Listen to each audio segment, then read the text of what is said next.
Pasandi, your track record as a entrepreneur is very clearly visible for all to see. And but when you say things about in the startup economy, it should lead to job creation, right? Yeah. The devil is in the details. So how do you connect the startups to the job creation, which is maybe, like, if you looked at 20 years ago or 10 years ago, startups and jobs was a different equation. Yeah. In today's world, a startup creates a different number of jobs. So could you walk us through a little bit of your thinking there? Make the connect. If you look at the SME space, first before we talk about startups, SME space contribute close to 97% of the employment. So if you look at the job creations, definitely it's not the big business, but it's the small mom and pop store, the micro, small, medium enterprises. Now, if you put in startups, and if you have like the unicorns, startups that employ directly 5,000, 6,000 employees and create jobs for, we call it partners, like Gojek and Bukalapak, you are talking about millions.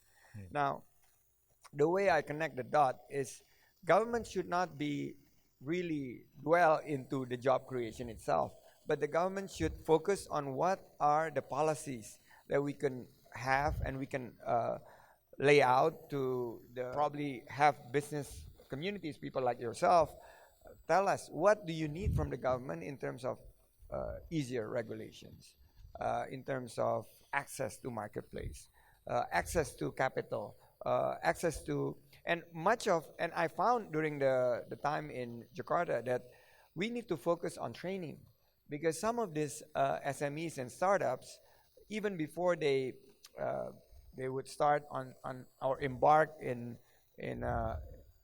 basically incorporating their business, they need to really have the right knowledge and skills and prepare them, because out of the 10 new business opportunities, 8 fails. But how do we reduce that 8 to become only 5?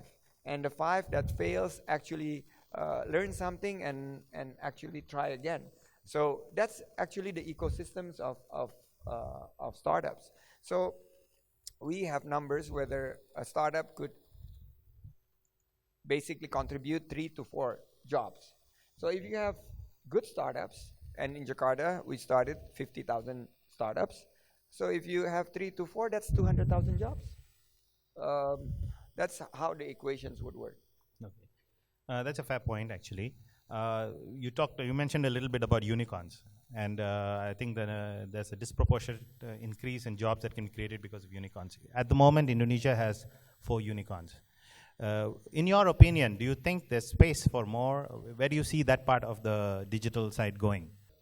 I am hoping and also projecting that there will be at least 10 unicorns in Indonesia in the next 3 years to come. And if you talk about a longer horizon, 5 to 10 years, we could actually create more unicorns, hopefully up to 50s, because the market is so big, it's huge, and you're actually playing in a very large pool of opportunities. And these startups, if you look at our ecosystems, Indonesia have great product innovations, great entrepreneurial skill, but they lack access to the usual classical issues of capital, marketplace, regulations, ease of doing business. So if we could fix that, and that's where government can come in and work with private sectors, with the right governance, we would be able to at least provide more opportunities for startups to become unicorns. Okay. One of the things we are focusing on this year, Pasandi, is that our theme is connecting Indonesia. And that actually comes from the point that we believe that growth cannot come only from one region, say Java, or one city, say Jakarta, right? The importance is finding multiple growth hubs across all of Indonesia. And then they are in some way interconnected. through connectivity, digital or whatever other solutions there may be. And how do you see this playing out? Because when you talk about unicorns and creating, they tend to be centered in the big places. What do you Yeah. think is your strategy for spreading it out and bring it a more equal distribution of such opportunities? It's actually a very huge challenge. You will have Pak Rosan later on, right? Yeah. From Kadin. And um, Kadin just recently awarded the president basically for somebody who spread the growth uh, throughout more equitable throughout Indonesia. Our data showed, and this is not or criticizing Kadin for the award or what, but actually it's the other way around. Java controls more of the basically the growth. In only outside Java, only South Sulawesi growth in par with Java. The rest are lagging behind. And if you slice and dice it, it's only the big cities, the top 3 big cities or 4 or 5, and the urban areas. And that's why urban areas are attracting more populations. Basically, it's a global trend, as you know, that urban areas will actually predicted to have 75% of the populations and close to 85 to 90% of the economy.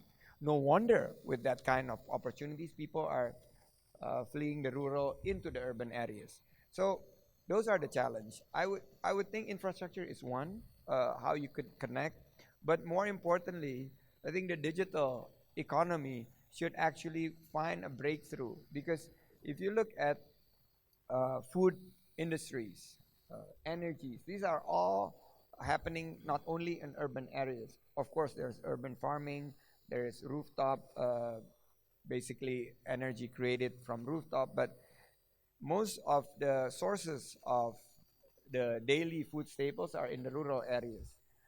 If you could have the connectivity created by these digital entrepreneurs, by the startups, in order not only to create jobs, but to ensure that food prices is actually affordable and within basically the grasp of the middle to lower income, that's pretty much how you handle how to grow more with equity across the nations. Because we have such a great country. I was in Aceh, and I could not help wonder. I was in Central Java last week. This country, you see such a great potentials, but for over the years, I think one economist, I forgot which one, Jim, but there is one economist throughout the Asian financial crisis who said that Indonesia is the country of the future, and it will remain that way. I you know, I'm it's mind-boggling. And I don't think we should accept it. We should really realize the future right away, because we have all the potential here. And I think that's what drive Prabowo and I to this race, and making sure that we could reach our potentials. We could open up the opportunities for young Indonesians, how they could get good, new, quality jobs. How could they increase basically the wealth of the nations by entrepreneurship, by putting more emphasis and priority on small medium enterprises, how we could invest more in educations and healthcare, how we could let infrastructure being built not only by government but also by private sectors. Some people ask, Prabowo has great ideas, big ideas, but how are you going to fund it? I've built toll road. I built toll road, 116 kilometers in West Java. We did not use a single rupiah from the government.